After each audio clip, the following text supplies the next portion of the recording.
You know, Elon Musk has this incredible knack for calling out the future, like years before it actually feels real to the rest of us. But his latest vision?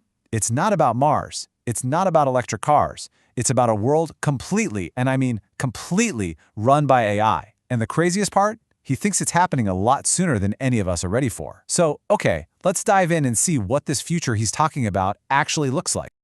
Okay, so this is the quote that kicks the whole thing off. There won't be apps in the future.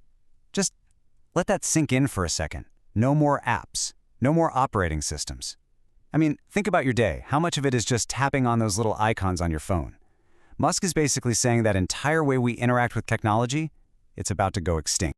And here's the kicker. He's not talking about some distant, sci-fi future. He's putting a timeline on it.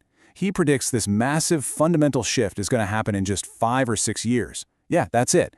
In that time, he says our world of apps is going to look like Blockbuster Video does today. Just a total relic, a thing of the past. All right, so if there are no apps, what replaces them, right? What does that even look like? Well, the core idea is that your phone or whatever device you're using, it stops being this collection of separate little programs. Instead, it becomes one single, seamless interface, a gateway to a really powerful AI. So how would this actually work? Let's break it down.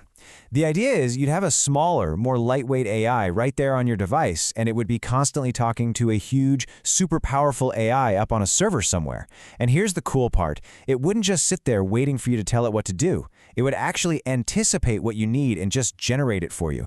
Whether it's a video, some information, or a solution to a problem, it would all happen in real time. You're not going to be searching for an app to do something. The AI will just bring the function to you right when you need it. Pretty wild. To really wrap your head around how a change this massive is even possible, we got to zoom out a bit. We need to look at the huge economic shift that's driving all of this, because this isn't just about a new gadget or a cool new phone. We're talking about a new foundation for our entire economy, and it's all built on this one big idea: intelligence as infrastructure. Think about it like this. For pretty much all of human history, value came from scarcity. Right? A skilled surgeon was valuable because there just weren't that many of them. A great coder was valuable because that skill was rare. Well, AI comes along and just flips that whole equation on its head. It makes intelligence cheap, it makes it abundant, and it makes it instantly scalable. It completely shatters the old rules of what's valuable. So this is the core concept right here. AI becomes a utility. I mean, think about electricity. When was the last time you actually thought about where your power comes from? You don't.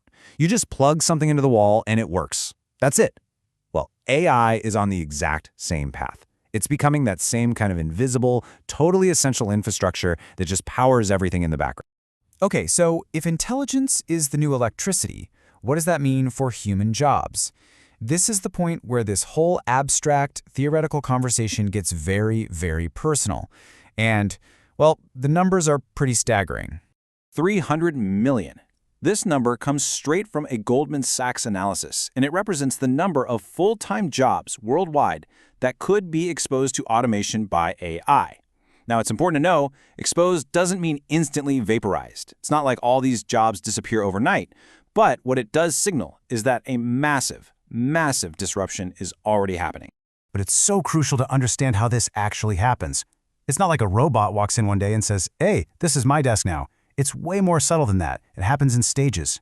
First, an AI automates a few little tasks within a job. Then, pretty soon, those tasks just become like features in a piece of software. And eventually you look up and so many little pieces of a job have been automated that the original human role, it just doesn't make economic sense anymore. And that economic shift, it leads to a much deeper, more human problem. Because for centuries, our work has been so much more than just a paycheck, right? It's been our identity, it's been a source of meaning.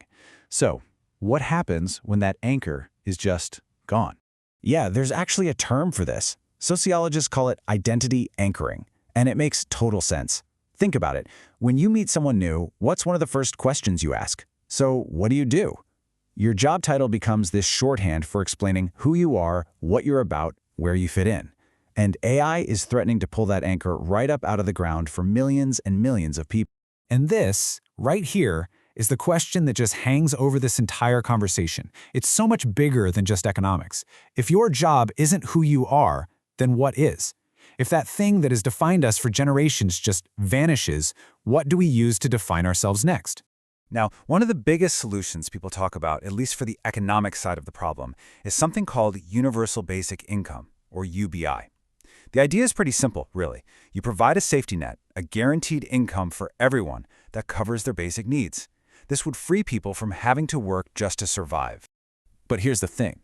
Even if you solve the money problem with something like UBI, it still doesn't answer that deeper, nagging question of purpose. In a world where machines can do pretty much everything better, faster, and cheaper than us, what are humans actually for? And this leads to a really fascinating idea. Maybe the way we measure a successful life is about to change completely. Maybe it won't be about what you produce or how much money you make. Instead, it might be about what you choose to care about, what you decide to focus your energy on. It shifts from productivity to intention. And interestingly, this is kind of where Musk himself lands on the topic. When he's asked what he would do in this future, he doesn't talk about building more companies. He talks about curiosity. He just wants to know what's going on in the universe. And maybe that's a clue for the rest of us. Maybe our purpose shifts away from labor and towards learning and exploration. And that leaves us with the ultimate question, doesn't it? This technology is creating a future of abundance that's honestly hard for us to even comprehend right now. But once that basic, ancient struggle for survival is finally over, well, that's when the real work begins. The work of deciding who and what we humans choose to become.